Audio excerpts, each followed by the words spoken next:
Hi, welcome. In this video I show how to convert the drawing file to a PDF file. So go to a print option, so press Ctrl P. So in a Ctrl P you will find a dialog box like that.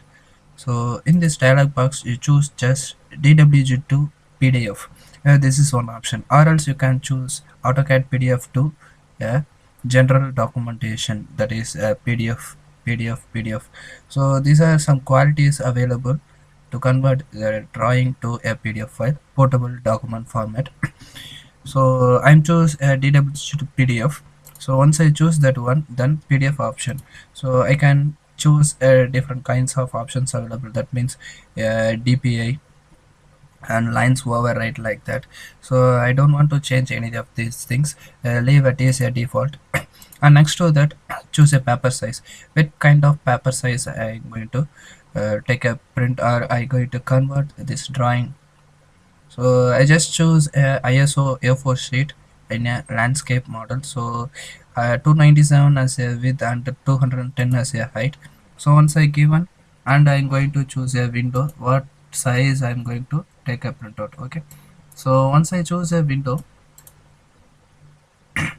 so go to a preview, and this is a preview. I need to take, or I need to save a file in a specific location. Once I give a preview, go to a print option.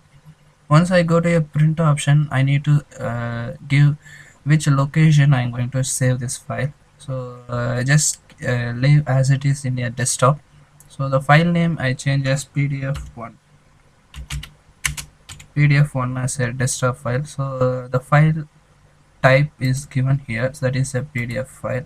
So save. That's it, over. Once the file is running is given here. Now the plot job in progress. So after completing that, here the notification will come. There is, if there is any errors occurs, then errors and job is not completed. If there is no errors, then no errors was found. That's it. These are the instructions rise here.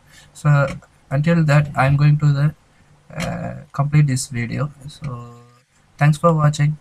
Thank you.